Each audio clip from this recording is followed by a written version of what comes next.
Hey everybody, it's Nana Marie in Quebec City. I hope everybody's doing well and keeping a good mood. That's the most important thing. If you keep a good mood, then you know that you're doing okay. If you have a bad mood, you got to get to the bottom of those feelings and maybe find a new perception, a new way of looking at things. Perception is everything. What we see through the lens in our eyes is more so through our imagination than our actual eyes. You never know who is who in this world because each of us has our own imagination. And through media, through watching television and terrible examples of family over the decades, we've become accustomed to being a certain way within our own family group. It's a mocking family, or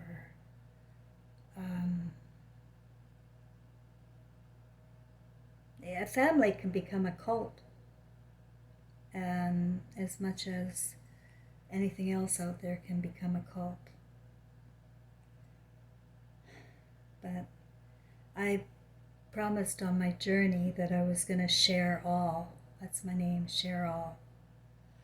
And I am sharing all.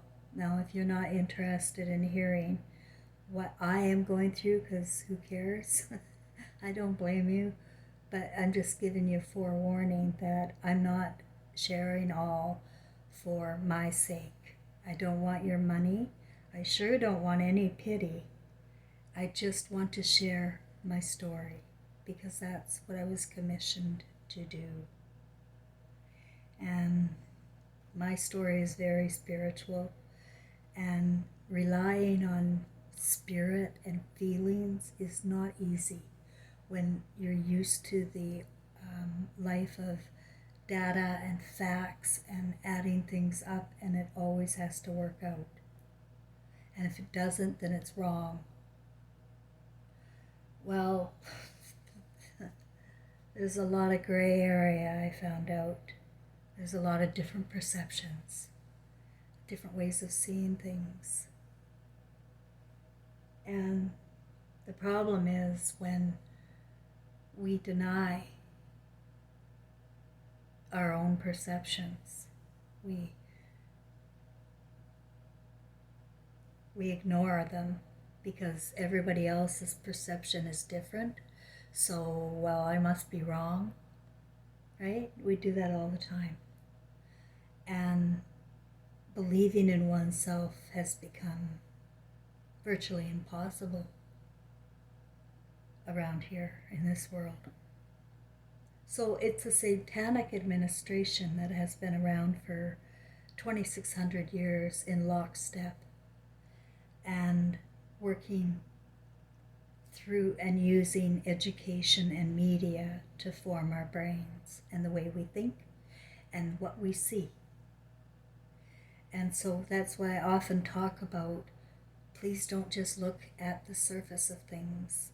Just don't at what you see. You've got to be able to see behind the scenes and look at intentions. Why is this show on? What do they want me to do with this show? They want something. There's an intention behind every program.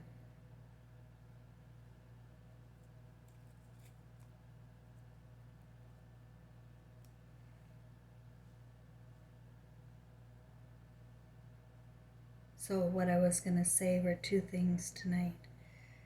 One, that I am very sick, and I don't know how long it's going to take, because apparently there's this new rapid cancer.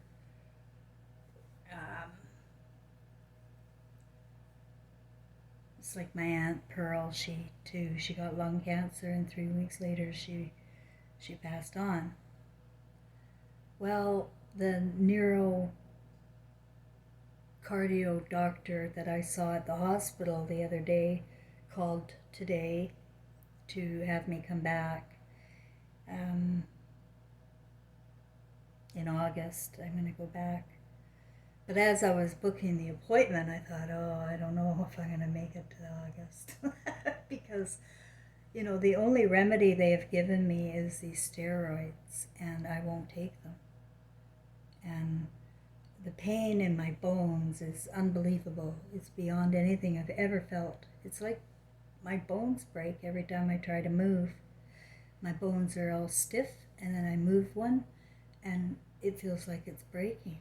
It's very odd. Never had this. But I've had one thing after another in the last 2.5 years, since March 2021. And, you know, I have no reliance on the medical community. I have no faith in any cure. There is no cure. There's never been a cure. So I have to make my own mind up and my own decisions about what I'm going to do. And if I'm offered chemicals, I decide whether or not I'm going to take them, and no. And not only that, you know, it's just like their healing sucks, because you heal when your body is relaxed, right? You cannot heal when your body is tense and stiff. But they're not going to offer me any comfort whatsoever. They're not going to give me any kind of comfort. Right now, I'm taking 6 aspirin and 6 Tylenol every day. That's the maximum I can take. And I'm taking it. But they won't offer anything else. Is steroids? Like, what is the point in that, you know? What is the point in steroids? When I like to dig deeper and ask myself, what's the point in steroids? And when I think about it, you know, it's to boost your immune system suddenly, like with some kind of fantastic strengthening chemical that I put in my body, and I get this boost of energy, right?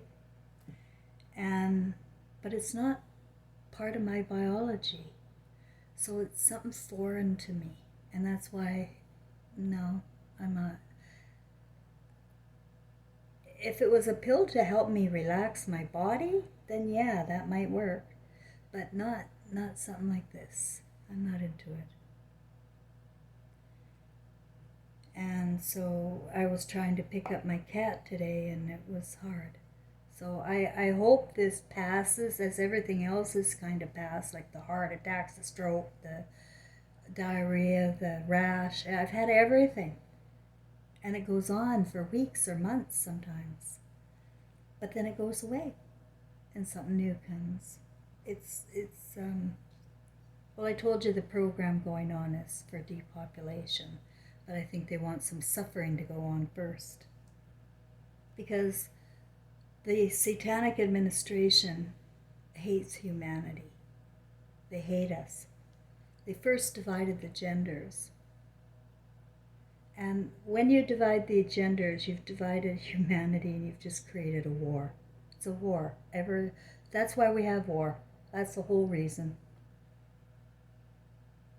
You know, and we used to have telepathy, where we could read each other's feelings, where we'd know where everybody was at. And we used to have a conscience where we'd pay attention to those kinds of feelings. But now people live in the head because they're watching devices and people on TV, and they don't use their heart in that. So they don't know what a feeling is, really, for themselves. Watching other people and their drama and their comedy and their horror doesn't help you in your spiritual evolution.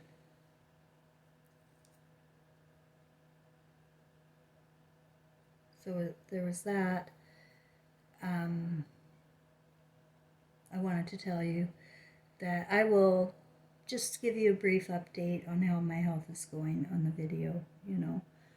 But I'm not seeking, I know how we are. We're very compassionate, especially people following me. You're very compassionate and loving people, and want to help. I mean, it's your nature to do that. It's our nature to want to help people that are suffering and want to fix things, right? Well, how about this new perception? How about you trust me? How about you believe in me, that I know what I'm doing? And then when we learn how to just let go of other people's things, issues, and allow them to go through whatever they need to go through. But here, we don't do that. We try to stop it. We stop people from fulfilling their journey, maybe, right? I'm not just talking about myself whenever I talk. I'm talking about, think about it with your relationships too. About not fixing it all the time. About trusting that person and saying it out loud. You know, yeah, I've had too many doubts. I'm sick of living in doubt.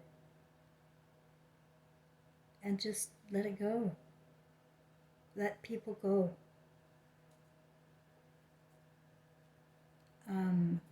That you have a problem with, because you're the one carrying that kind of heaviness. And I've got a shitload of family. I could be carrying all their baggage, but it's too heavy. And my perceptions have changed completely. I have no ill will toward anybody, especially in my family. No ill will, because I know what happened. And once you get it and you have your heart restored, you don't worry about the petty things. And trust me, everything here is petty. Everything. The big things here, people never want to look at. They don't want to see the damage going on in the home since the division of the sexes. They don't want to talk about it. They don't want to fix it. You know, they don't. They don't know how. Artificial intelligence has replaced mothers.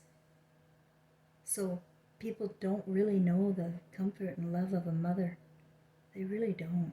It lasts for maybe a few months to a few years now, and that's it. Then the kid's off to Fearland in school to be humiliated and placed in a group and compared, and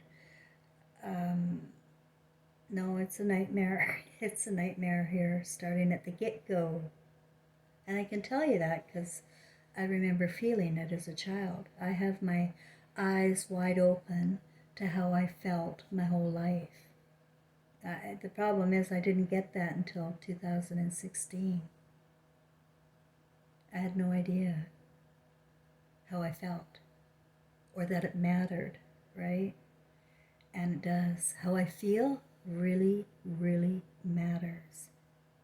And I'm telling you that for your sake too. How you feel really, really matters. What you think doesn't matter. It's what you feel.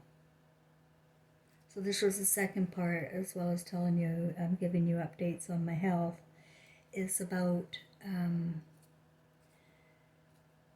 my situation with Gary, who is my son's father, or stepfather. I met him when Trevor was 4, just turning 5. And it wasn't a marriage made out of love at all. I didn't love him, but he had the surface of everything that you want, and he was a graduate, and he was working, and he was responsible and practical. So he had what TV said I wanted. And there was some signs and clues that there was a problem with him and his personality or whatever. there were some clues, and I'm going to tell you about those clues that I had. The first clue was that he brought over some Lego for Trevor. He lived upstairs, three guys, and lived upstairs from me. I lived in the lower unit of a house, and they moved in upstairs. These three guys, they were 21. I was 23, and I had Trevor downstairs, and we became friends. I would make them dinner, and they fixed my car. I was working and going to school at the time. So, but within a couple of months, Gary, the one I ended up marrying, brought down these Legos. And I never, the only time I ever seen Legos like that was in some serial killer movie, because it was so controlled, like the yellow, the red, the blue, the windows, it was just ridiculous. I couldn't believe they were all in these neat little individual boxes and very compartmentalized. Now that I know today what I know about compartmentalizing, it's dangerous, because it blacks out your heart. It blacks your heart out to be compartmentalized like that. But that's another long story. But that, I remember having a feeling, right? It's just a feeling, like that is weird. And then no other bad feelings, except immediately after I got married. We bought a townhouse, and I was in bed. We had 2 bedrooms. It was a 2-bedroom townhouse. I was in bed. Gary was in bed. We were all in bed. I was sleeping. But my spirit woke up and just jumped out of bed in a complete panic attack. Now, I don't remember having a dream of any kind whatsoever. The only thing I was feeling was Trevor was in danger and that Gary was the problem. But I couldn't see it. I got up.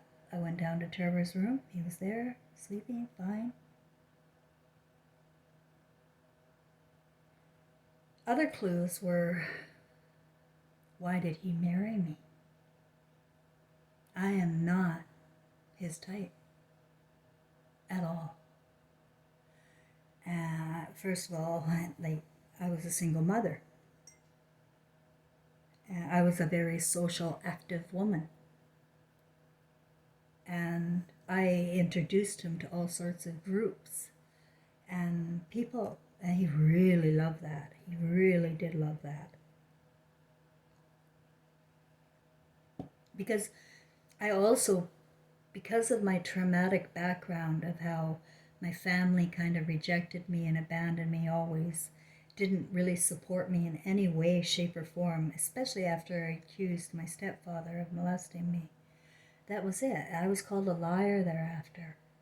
So I had this background when I was with Gary. I had this sense that I was worthless already, right? So it's like, why would he marry me? And all I was a drain. Really, I'm terrible with money. I had no respect for money. I ended up starting to really drink heavily, and I would take off. I escaped. I can't tell you how many times I escaped on a trip somewhere. And it was all fine. You know? And that's not right when you think about it. He was very easygoing, and he was so good around the house, and I bragged about him to everybody. That's what a traumatized woman will do, right? If, it looks good. It really looks good. So, you talk about what looks good. But it's the face of things. It's the prima facie. It's not real. And then there is the fact that he was always involved in the soccer coaching and the baseball coaching. And Trevor hated those sports. But, that's. And then the Beavers and the Cubs and the Boy Scouts. Gary was one of those leaders each all the way through too, and going on camping trips. Now we know about the Boy Scouts and the dangers there, and I think they've closed down.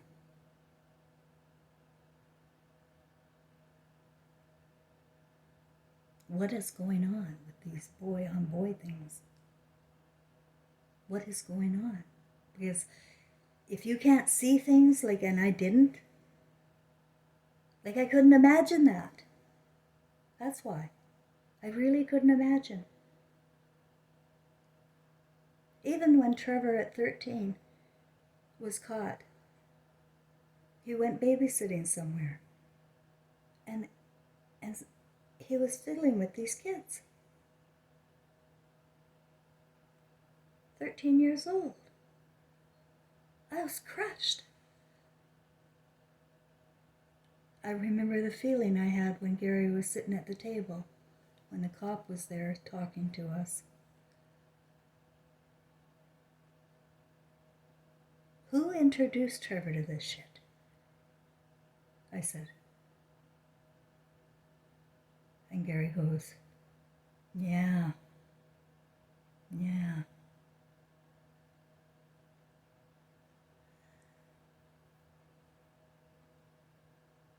That's to me that's not evidence yet. I can't go there.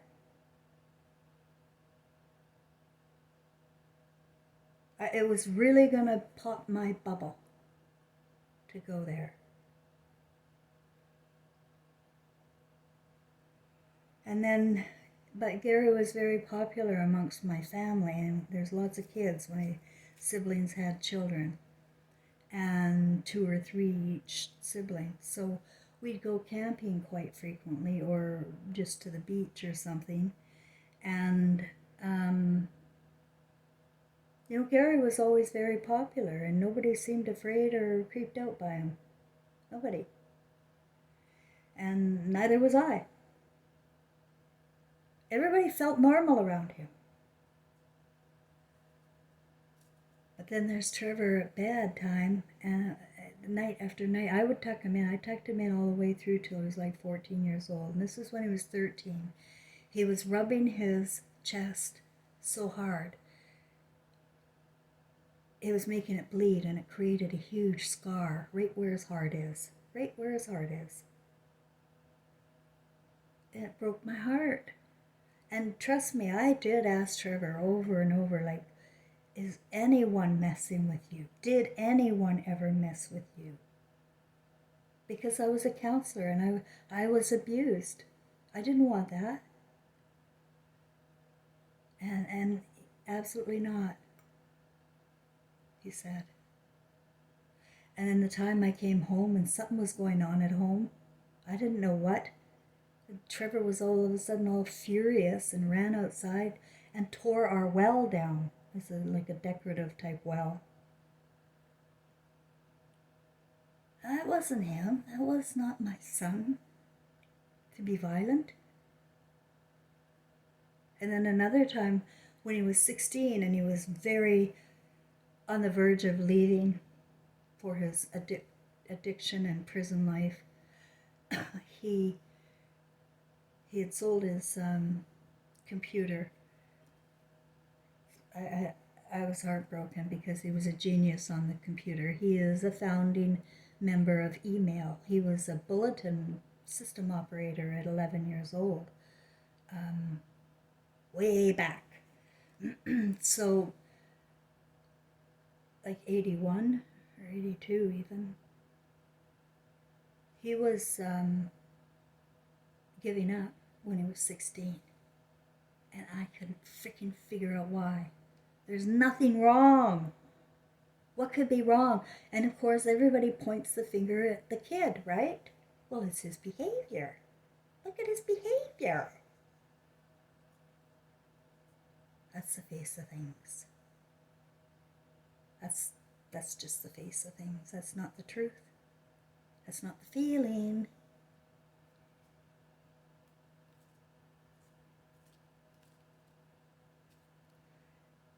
So then,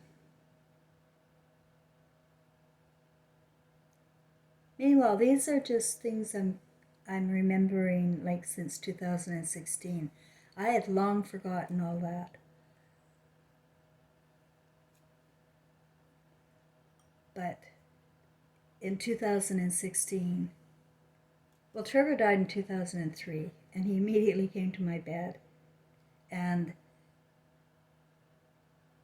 I went on a journey there, which is in my videos and whatnot, but my journey is all about revealing the afterlife and what the beings of light had come to say to family and to humanity. And it's very hard to get anybody to believe me.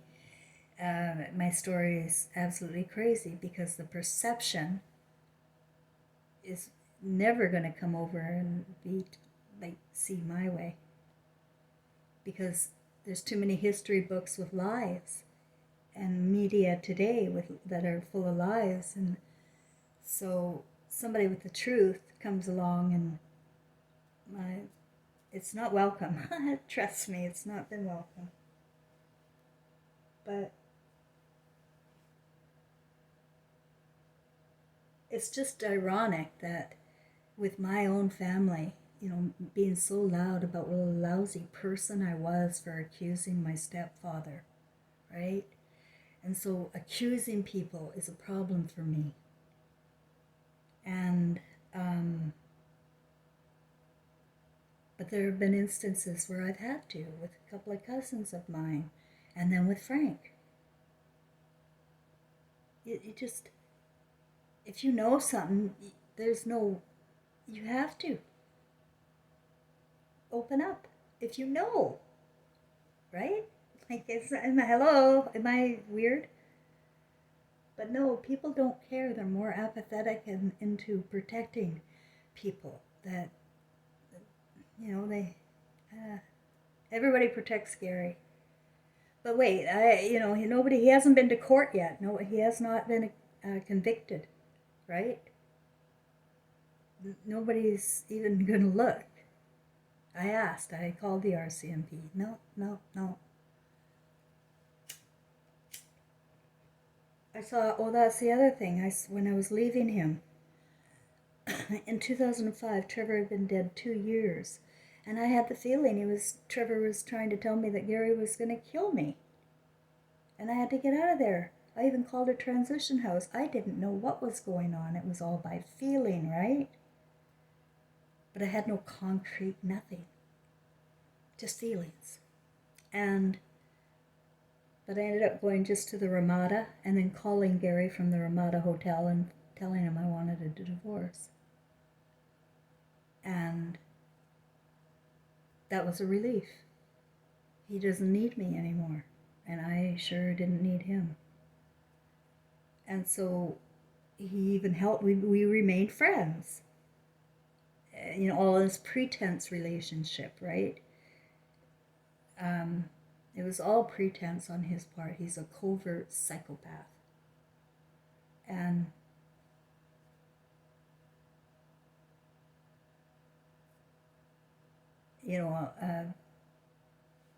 one of those calm, cool, collected type people.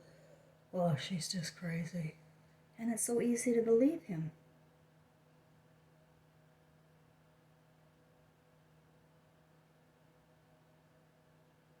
Well,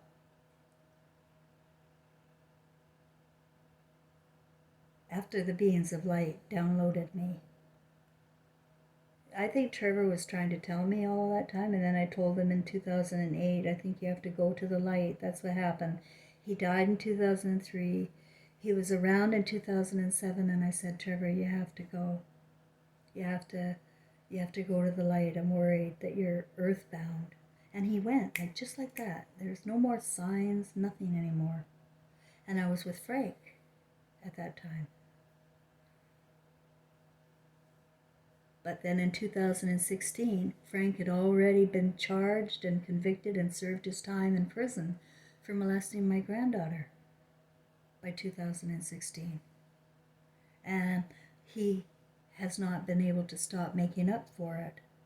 That's what he's been doing. He paid for my book to be published. He paid for Mind Miracles Hypnotherapy to be opened. And he has supported me all the way through. But that's only because he got caught and he faced himself, the man in the mirror. And like Gary, he was watching porn, child porn. I saw it on Gary's thing just as I was leaving. And I knew throughout the marriage, like in the last several years, Bill Gates was really uploading, like it's the links, but they describe what's going on in the links. So it's like reading porn. Guys, our brains can't do that, and they know that. This satanic administration knows that monkey see, monkey do, basically. We are going to mimic what we're watching. We should be at home with our parents, mimicking them. But our parents are all on some channel of TV now. Space Cadet. Or some other Hollywood character. People are themselves. And they're in a hypnotic trance. And that's the gravity, the golden beams of light impressed upon me. Was this lack of willingness to see beyond the surface. So I remember screaming out during that event in 2016, I knew it. I knew it. And that was about, I felt it was about Gary. Well, I called him afterwards when it was this consciousness was starting to unfold in me, because I remembered nothing the next day except be prepared, and that Trevor was there with his love for me, which means his love and support for Frank as well, because I feel that Frank has been working through God too. Like you have no idea where I'd be without him. I'd be one of those people on Vancouver, Hastings Street or something. I'm an educated professional woman, and that's where I'd end up. And that's why so many are ending up like that, is because of the divided family. And we divided it first with the mother and the father. Adam and Eve. And we have to know that. Because the mind went perverted, started going compartmentalized, started reading books, and then trusting words outside of yourself. You know, do you know how many times people go against their own conscience because of the word? It's all the time. All the time they're going against themselves and their own feelings because they believe in the Lord and the Lord out there and not the light inside. You know as much as the Lord knows. You know as much as anyone knows. But the perceptions have been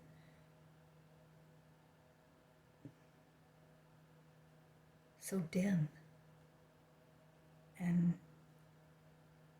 unwilling to see the damage we're doing by mimicking the likes of Hollywood families and watching the news and allowing ourselves to be terrorized all the time and stressed out. How does that affect the kids, do you think? We're killing the kids. And we're blaming the government. But we're the ones doing it, just ask me. Right? We're the ones doing it with our willful blindness and turning over our free will to artificial intelligence and faith-based science, political science, where things just don't make sense. But we go along anyway, and we take our kids along so that a grade 2er starts taking speed, Ritalin, Adderall. Well, anyway, you know what's going on. I'm about soul recovery, and that's what my journey has been all about. And it's just kind of ironic that in my family, my whole worthlessness was because of how they made me feel for ever talking about this, for daring to accuse Dave.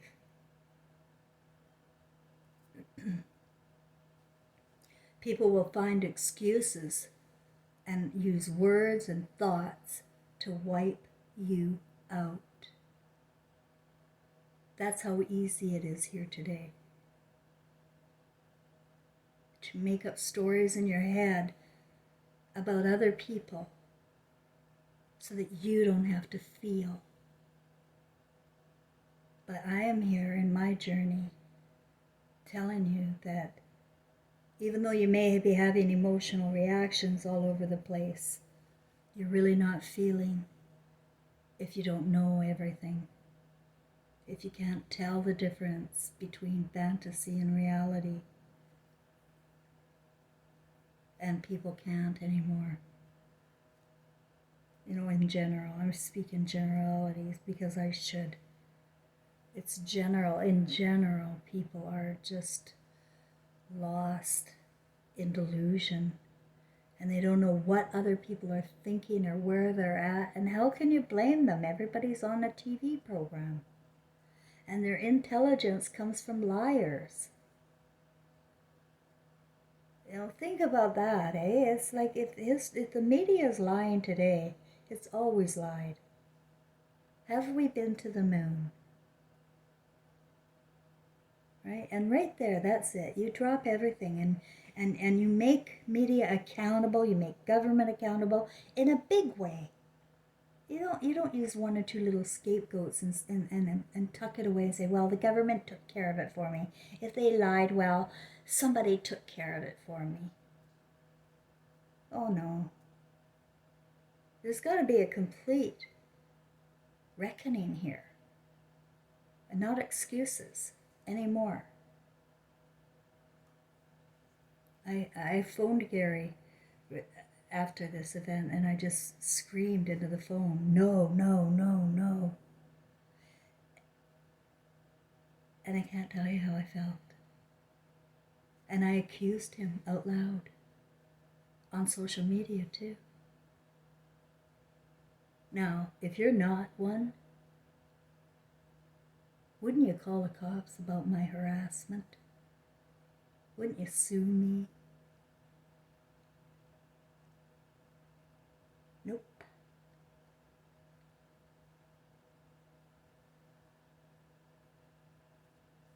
I called a detective once, private detective, private eye, about Frank, actually, because I was getting feelings. And I said, I'm getting feelings, but I have no proof. And it was a female detective. And she said, Cheryl, if you have a feeling, it's true. She didn't want my business. That's all she said.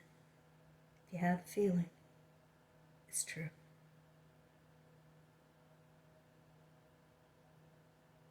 And I ignored it. Another year went by, maybe longer, until I found the CD. Until I found hardcore proof on a CD. And I have a feeling that one of my guides made me go and look in the drawer. I had a headache. Frank had gone away for the weekend. Nobody was there. And I went to his drawer in his bedroom. We had separate bedrooms at that point. I don't even know why. Right now, I'm going, why did I do that? Other than, because it's got to be more than getting an aspirin. Because that's what I found. That's where I found it.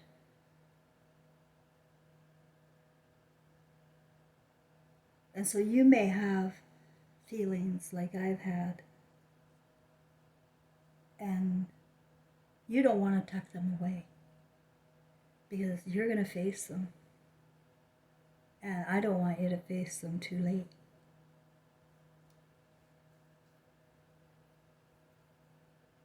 Typically, they just target one child in a big group because then they have all that supply to say it's not true. And they target the kid that's in the trouble the most. If you got a kid around you that's in trouble a lot, I would sure give them a lot of love. You don't have to say anything, you just need to know. There's something deeper than the picture of childhood behavior.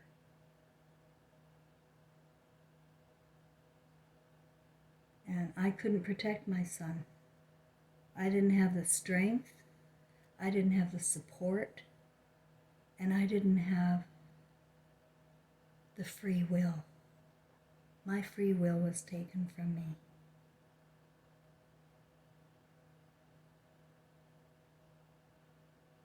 Chemically induced.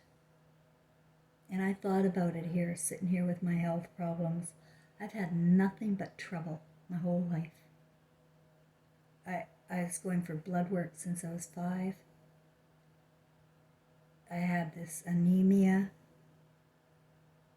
I was anemic.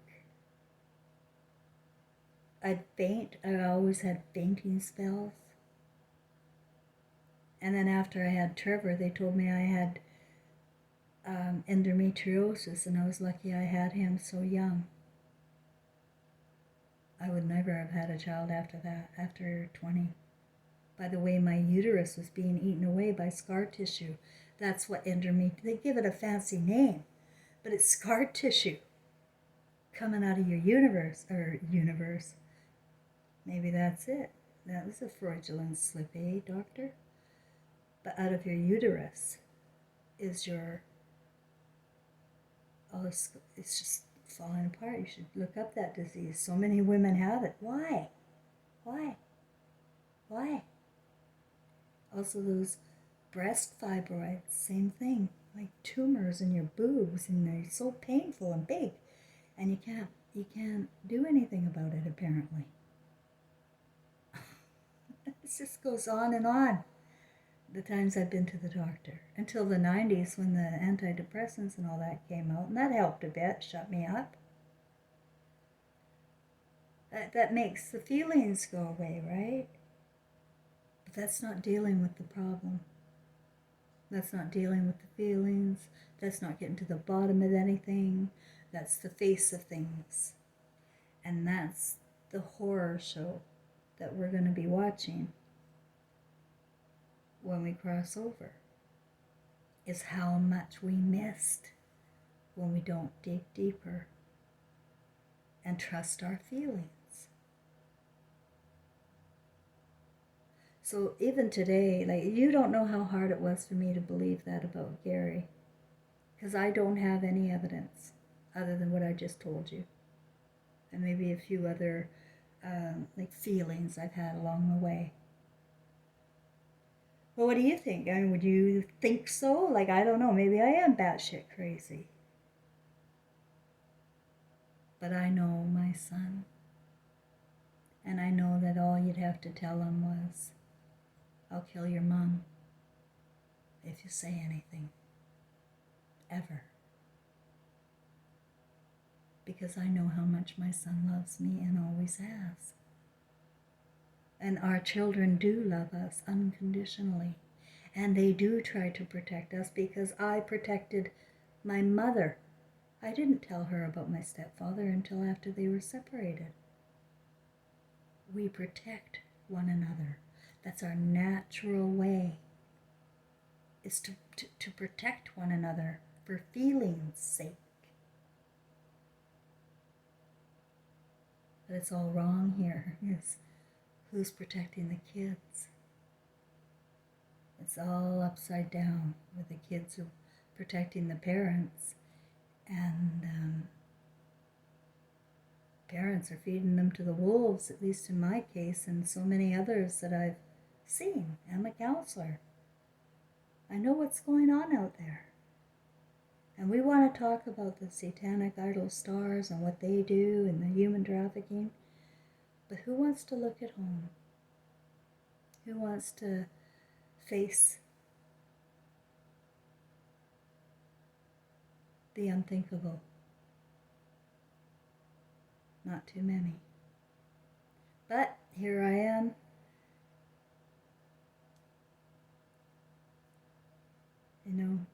I was going to say forcing people by saying things out loud. But it's not really forcing, because everybody has free will and you don't have to watch my program. But I've been through everything. And I'm not coming at you as a preacher or a rabbi or somebody with more authority, because I don't have it. All I have is my story. And this is not the first rodeo Trevor and I have been on together. And this is a simulation, a fantasy, and that's what people have to realize now. It's all a video game. It's all a fantasy. And the only thing real and that matters is love, and not forsaking your children. If you have any doubt whatsoever about your people, speak. You could help them. You could be doing more for your life and evolution of spirit.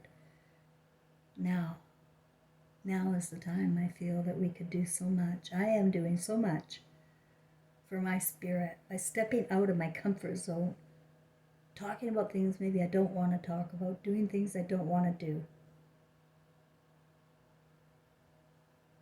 Well, actually, that's not true. I never do what I don't want to do.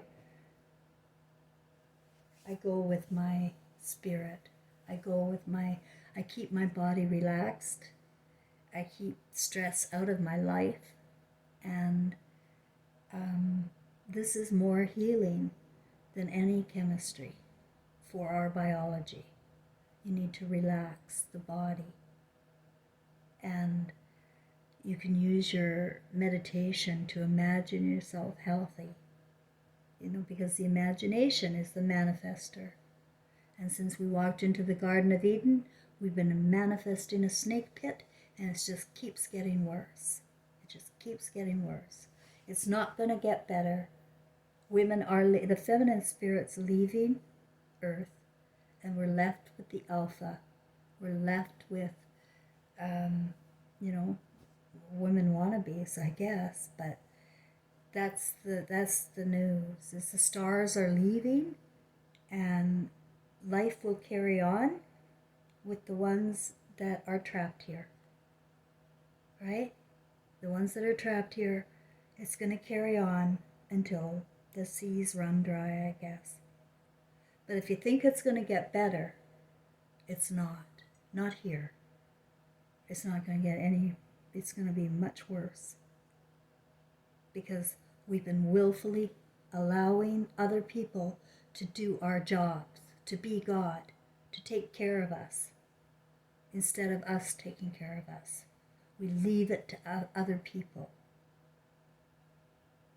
or God. And that is more than irresponsible. That's costing our light. It's costing the light. We are the light. Shine your light. so that you can be felt. And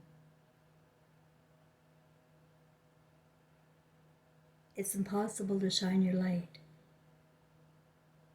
when you're hiding in lies or delusion. It's impossible.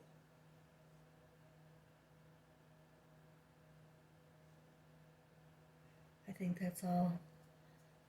So I'll keep you updated on my health. And I don't know what happened with my last video. Um, it doesn't show any likes at all, although I see lots of comments. So I don't know. I'm not very technical, and I'm just going to let it go for now. I hope this one lets you comment, because I would love to have your opinion. Now, you can't get too detailed here, because you're going to get, they're going to hold your comment back or something. But I'd like to hear your opinion about what I said. Am I crazy about all of this? Should I have just shut up because it's too late anyway? Or is it part of my story to share about what is going on with the male race here? Because I'm seeing a shitload of problems with the imagination. A lot.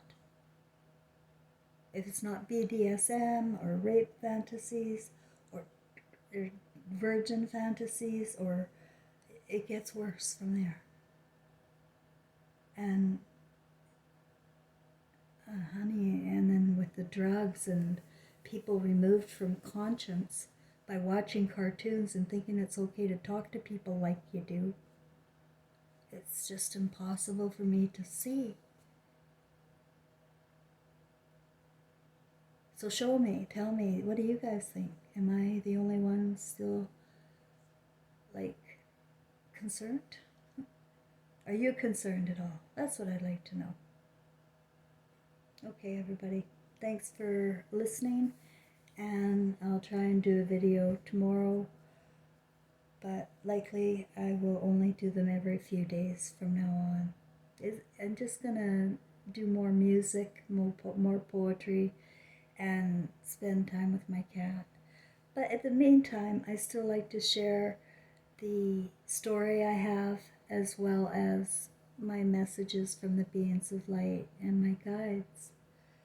I want to be inspirational, but I also am not a foolish woman, and I know that we're in trouble. And I hope you know we're in trouble. And we have to take it seriously, and we have to take responsibility for the trouble we're in.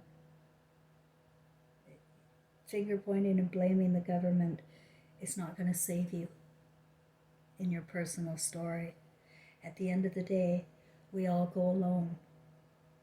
We don't have our bro club. We don't have our knitting club. We go alone. And the best thing I can advise people to do is to look back over your life right now, or whenever, when your quiet time. Look back over your life and think about times that pop up in your mind, in your memory, as times you had a feeling. And then get to the bottom of that. Because if you remember now that you had a feeling, it's an important feeling. A very, very important feeling. That's what I found out the hard way. I found out everything the hard way. And what I found out is that my way of living is the best way. And that means I have no respect for money, other than the fact that, I know I need it to eat, and I know I need shelter. But I also live my way. I'm doing it my way. And I have respect for myself and trust myself. And nobody's giving me that. I've taken that. But I'm asking you that if you're the type of person who likes to, hover over people and fix them, that maybe you can start to let them go and give them words that will empower them and not make them feel weaker and small. Because that's what happens 9 times out of 10. When somebody else has got all the answers, it makes the other person feel small, right? So there's an emotional intelligent lesson for you, and it's free. I don't want anything from you. But let's just give from our hearts from now on, and forget about the rules, and forget about what the face of things look like. Dig deeper if you're not sure.